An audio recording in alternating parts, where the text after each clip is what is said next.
In today's video, I'm going to be showing you how to replace the 4x4 actuator on a Silverado. This will be similar to the Tahoes, the Escalades, the Denalis, and the Avalanches, pretty much any of the 5.3, 4.8s. This one is a 4.8.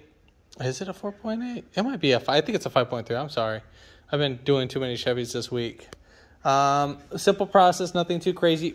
Before, and I mean before you do anything, do not actuate this until it's actually in the darn vehicle. If you actuate this, just forget about it. This needs to be inside the vehicle before you actuate it.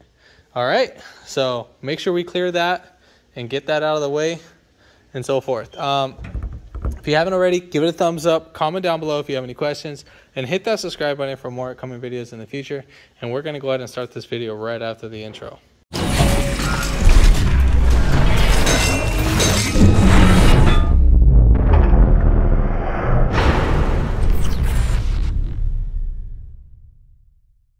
So coming up under the driver's side, right here, we have our transfer case. Let me just catch up.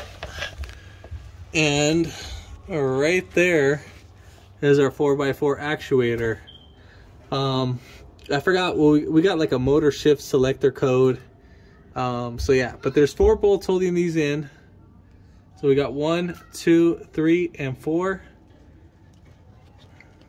All right, so those bolts, by the way, just in case I haven't mentioned it, they are T40. And then we got to take off our connector, so which is right here. There's a little tab on the top.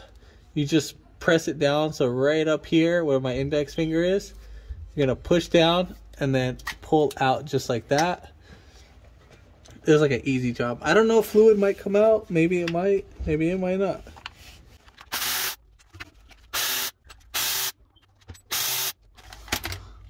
So I don't think fluid should come out, but you never know. So just have your other part ready, or just watch this video just to make sure.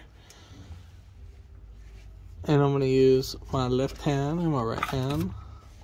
So you do got a little bit of fluid in there.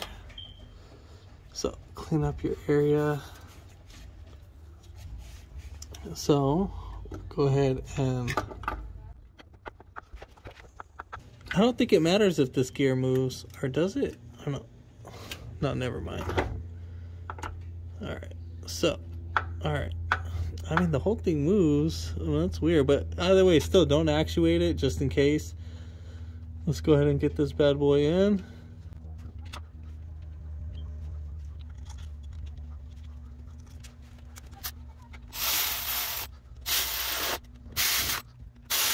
I don't know the torque specs for this, but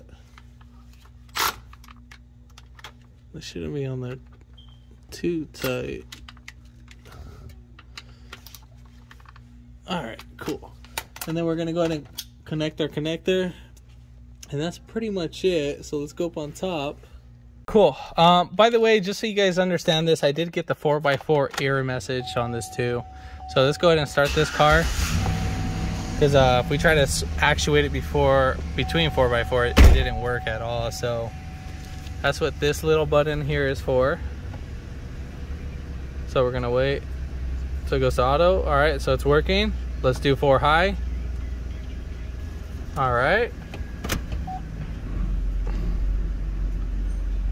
All right, so we know we are working. Oh, and let's put this in neutral. And then I'm gonna do 4 low. All right, so 4 low is working. Stability track off. That's what that should do when you put it on 4x4 low. All right, so everything's working. I'm gonna put that back in tool drive. All right, everything's working as it should. Pretty much that's it. If this video helped you out, give it a thumbs up, comment down below if you have any questions, and hit that subscribe button for more upcoming videos in the future. And thanks for watching.